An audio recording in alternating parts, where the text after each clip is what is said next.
owner of the Basement Fitness Center in Volant, PA. As you guys saw on our podcast last week, we wanted to either show you guys the squat or the deadlift. The majority vote is the deadlift, so today I want to go over the basics of the deadlift, and we're going to go check it out. Alright guys, so you're probably wondering how to approach the bar and your foot placement for the bar.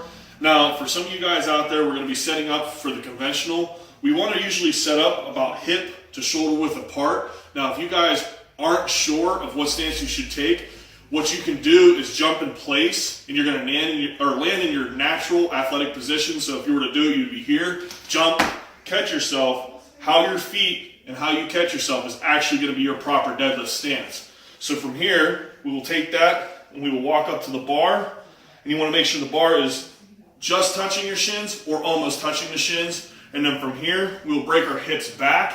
We don't want the knees to go way over the toes, so we want our hips sitting back, and then my hand is going to grip just outside of the thighs, and I'm going to be in an athletic position just like so. Alright, so as you guys saw, we now know how to approach the bar. Now what I want to do is make sure that you guys know how to lift the weight off of the ground safely, and what we want to do is actually create more leverage and everything by having my hips more back and more up. A lot of you think that we should be in a seated, maybe squatted position to squat the weight up. The deadlift is not a squat. We want to use our posterior chain, our rectors, our glutes, our hamstrings as much as possible to lift the weight. And I'm going to show you how to do that right here. So we're going to set up just like I showed you. Okay? So my hips are back and up. The first thing I'm going to do is push my feet through the floor, but also engage my shoulders at the same time. So when I push through the floor and engage my shoulders, I'm going to pull the bar straight up my shins, and then from here, we're going to ride it up the thighs, complete good posture, standing position, and then from here, we're going to want to ride the bar back down to the ground, just as we picked it up, like so. Some other questions you guys might be asking about the deadlift. For example, the type of footwear you should be using. I know me personally, I like to be barefoot. That's going to help shorten the distance. I'm also going to get more out of my hamstrings, and it's obviously more of a natural position versus my running shoes here where it has a raised heel.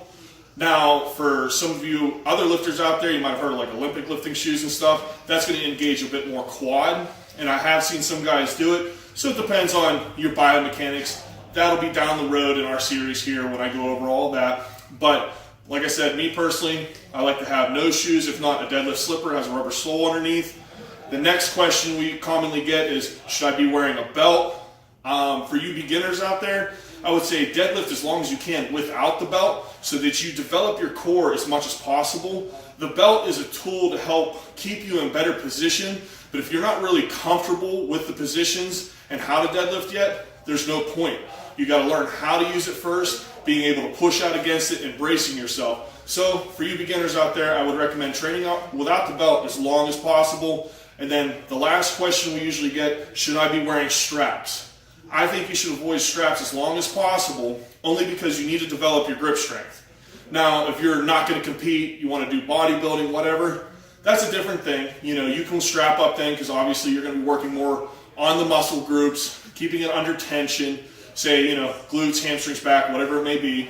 But for you guys out there who want to compete, you got to work on the grip strength. There are other grips out there. You have your switch grips, your hook grip. Once again, that'll be later down the series. I'll be going over those. And from there, for any of you beginners, I would say, once again, make sure you have no shoe, keeping your feet nice and flat to the floor. Try to train without a belt and without lifting straps. All right, as you guys saw here, we went over the basics of the deadlift, how to approach the bar, how to be able to lift the bar safely, and what equipment you should and shouldn't be using as a beginner in the deadlift. Now next week in episode 2 of our deadlift series, I want to show you guys how to be able to address your sticking points and some of the weak points in the deadlift. So stay tuned for next week.